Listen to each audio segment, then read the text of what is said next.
Hello, friend. I am so excited to bring you another amazing guest episode today on Entrepreneur School. And I'm really glad to introduce you to Sarah Noel Block. She is your marketing strategist friend, and Sarah has rocked the content world for 16 years, supporting big name clients, but her heart lies with the small teams. And as a creator of the StrategicSpark Workshop, the StrategicStory, and the Tiny Marketing Framework, she's a master at helping tiny teams achieve big results. With an award-winning content platform under her belt and features in Entrepreneur, Forbes, and Thrive, Sarah knows her stuff. You can catch her speaking at conferences, dazzling audiences with her wisdom, and here today on the Entrepreneur School podcast, where we sit as two marketers sharing ideas and perspectives and different ways that you can actually streamline your marketing, because we know your time is really limited, and how to really make that tiny amount of effort go farther for you. So I'm excited for you to dive into this conversation and for you to meet Sarah. Hey, Sarah, welcome to Entrepreneur School. Thank you so much for being here on the show today. I'm really excited to dive in with you and talk about some interesting perspectives on marketing. Thank you for having me. It is a good topic today. I'm excited to talk about this. I love that we're like both marketers, and excuse me, we can bring, we can have this conversation from like our own different experiences. And so let's just start off by like giving everybody a bit of context around who you are and what you do and what your background is. Yes. So I'm Sarah, and I founded Tiny Marketing. And I work with entrepreneurs, B2B entrepreneurs that have 0 to 2-person marketing departments. My background, I've worked in marketing leadership for the past 15 years, and I was always part of a small team, like a 1-person marketing department. So I need to be super streamlined and super efficient with my time. So that's how I built out these frameworks. And that's kind of what we're talking about today, is how to be consistent without burning out. A lot of our people are solo entrepreneurs, and it's so easy to burn out when you have to wear all the hats. Oh, absolutely. And we have this sort of message fed to us that, we know that one of those hats obviously is marketing and promoting ourselves. And it's important to do that, because if you don't talk about your business, you don't have a business. But how do we do this and maintain sanity in all of the other areas? And what does consistency even mean? Right? It doesn't have to look like how it looks from the outside. A lot of these big creators, you might think that they are just constantly online and doing their thing, but oftentimes they've batched it and scheduled it out. Yeah. Yeah. And so we're comparing ourselves to people who have like multi-person teams as well. Yeah, Sometimes. that's true. That's true. I actually saw one of like the big Instagram creators, Brock Johnson. He posted a little while ago about his like my current Instagram strategy and what I'm doing now. And I so appreciated that the second slide on that carousel was like, for context, Instagram is my full-time job. I have a team that helps me with this. I do not have children. It's like, thank you. That's nice. That's nice, because it gives realistic expectations. We look at these people and we're like, why aren't I where they are? But we all have different lives and different amounts of time available to be able to do the thing. Yeah, exactly. So when you think about consistency, what does that mean to you? Picking a thing and sticking to it, showing up for your audience, but it doesn't have to look like an everyday thing. It doesn't have to be every day. It could be, hey, I'm deciding that I'm going to show up on LinkedIn every Monday, and that's it. And that's okay, as long as you're showing up consistently. So I call it core content, for you're choosing a schedule and you stick to it, and that's it. You repurpose it for everything else. So like, you mean as in one platform primarily? I mean, one thing, like let's say you only have time to do one thing a year. Like, let's just go all the way out. You only have time to create one piece of content a year. If you do if you survey your audience, for example, and then you create a report out of that, that's enough content that can come out of that to feed everything else for a year. You can set up 12 newsletters with different points from that report to go out to your audience each month. You can create content that you learned about from that report for your social media platforms. But as far as channels are concerned, I think focusing on one first before expanding, like master that, makes a lot of sense. You don't have to be everywhere. I mean, I've been doing this for a long time and I still only show up on LinkedIn. I don't care about the other channels. Right, exactly. You pick what works for you and your brand, and like a platform that you actually like, and an audience where the audience actually is for your business. Yeah. It, Where's your people? Show up just there. It's okay. yeah, that I feel like that's going to be a relief so much for people listening to this, like trying to be everywhere. Omnipresence is such a buzzword, right? Yeah. You don't need it. You don't need it. So actually, I talked about this recently. Um, if you want profiles everywhere, that's okay because it takes up SEO real estate. So you have those profiles, but just set it up and set expectations in your bio or in the pinned post that you have. Give like the three things about you: what your offer is, who you are, and a lead magnet. Those three things, and then let people know where you spend your time. What's your primary channel? That's all you need to do. You don't need to actually feed them. You could just own that real estate in case you want to expand there one day. Yeah, and a little bit of brand protection for yourself, where you Yeah, you don't want people capture your stealing name. it. Yeah, exactly. Like I got threads, but I don't use it. Yeah, same here. I don't ever go on it, but it's there. Yeah, exactly. So you came up with a bit of a like a three-part strategy on how to maintain this consistency without like burning yourself out. So you want to walk us through that? Yeah. So let's start with what core content is, and then we'll go into how does this look if you don't even want to do core content. So, core content would be like your podcast. You're committing to posting a podcast once a week or once a month, whatever your cadence is. And you've committed to that. This is a series or episodic, and you have to do that. So that would be core content, and it keeps you consistent. It keeps you honest because you have to Yeah. do it. Yeah. So let's say you're like, no, I do not want core content. I don't want to be creating something all the time, but I still want to show up consistently. So I've come up with these three ways that you can show up consistently without having to do that. The first one would be capsules. So I was telling you before we started, as soon as I started talking about capsule content, I've noticed that other people have started doing capsule content. And what it is choosing one very specific topic and then creating a very limited amount, like think of a limited series. It's what, 8 episodes, and that's the whole story arc in a limited series. So this one would be like let's say you have an offer that you want to sell, and there's a specific challenge around that offer that you're solving.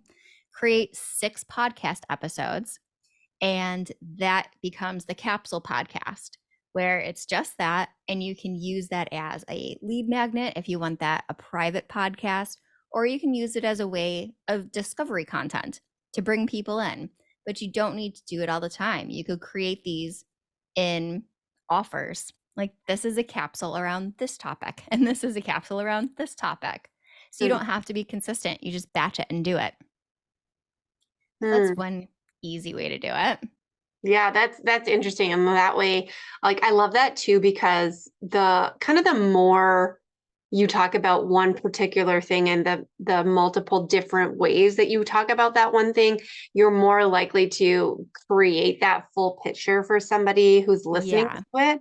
And you are going to connect in with them in one way or another, because everybody receives things differently, right? So it kind of gives a little bit more variety for your audience as well, and it helps position you as more of an expert on that particular topic because you talked about it multiple times instead of just as a one-off thing. Like sometimes Yeah. as a podcaster, I like to just share a personal story or like a behind the scenes something that's happening. And that's not necessarily like the core of what I want to be talking about or what I want to be known for as my brand. But visibility is. So I do series. I guess I did that capsule on visibility earlier on in the year as well. Yeah, so that's a great point in that you could do this encapsulated within your already existing platform. You could do it and it would be, yeah, like a limited series within your already existing one, or it Yeah. could just live on its own. I'm curious on your opinion as a marketer, as far as like we're talking about consistency, and we've already said that that doesn't mean like you do it every single day, like you're just picking something, because half of it I truly personally believe is your commitment to yourself and following through on it. That helps. But like as far as that core content piece, and you mentioned like either like doing a big report or a podcast or something, and to me, those are both like long form content pieces. So, Mhm. would you specifically recommend long form content as a core content approach so that it can then be divvied up and split up amongst other platforms? Yeah, it should be bigger so you can get the most out of it. If you only have time to create one thing a year, like let's say, let's toss out the report, that's not a thing. Let's say a virtual summit and you have invited 10 experts to speak on a specific topic. They submit their master classes for you, you host it in a platform. That can be divvied up into 1,000 different things. It can be upsold to a VIP with their different lead magnets, but it can be divvied up enough that it feeds everything, all your other channels that you have established yourself on for the whole year. Mm-hmm. So it needs to be kind of robust. Yeah, I love that too. And also, like the flip side of it is, why would you spend all this time just writing like little captions for a social media platform when you could put that same amount of time into something more robust, as you say, and then reverse engineer and hand it out the other way? Yes. And I mean, our goal is to generate leads, right? That is what our goal is. And that those big pieces, like a report or a summit, they're always gated. So you can take those little pieces to pull people over to those bigger pieces. But the point is, I want your email address. I want to be able to sell to you later. Yeah, exactly. That way you're the effort that you're putting into the content that you're creating is actually turning around and generating a relationship for you to pursue. Yeah, exactly. You don't have the time to waste just posting on Instagram for no specific purpose. Your time needs to be spent making money, and the way you make money is with your email list. Yep. Amen. Yep. So so what is the second strategy for staying consistent? Yes. Campaigns. So thinking in terms of, let's go back to an offer, like you have a specific offer that you want to sell. Now, what content do you need to produce in order to move people through the customer journey to that offer? So, this can look like a lot of different things. It could be blog series, it could be guest articles on other people's publications, it can be videos, it can be a combination of those things, but it's very specific and its purpose is to move people through that journey. So think of it in terms of campaigns and getting people to buy in the end. So sit Mm. down one time, put together your content calendar around the campaign, and then let that be. So I think, as marketers, our brains work that way. But for those who are just wearing a marketing hat and who are like, I don't understand. Can you be more specific? Yeah. So look at your favorite sales pages. What sales pages have you read and you were like, here's my wallet, take my money? Those structures can be broken down into different content pieces. So, like the beginning of it, you're talking about the challenges that your customers going through and what they might be experiencing. So you can create content around those challenges and the pain that they are experiencing and different ways they can solve that. You're talking about objections. What objections are people going to be going through as they're looking through your sales page? And recover those objections before they become actual things. Like tell them why they aren't actual objections. And then talk about maybe the things that they have tried before. What are your competitive alternatives that people have tried that haven't worked?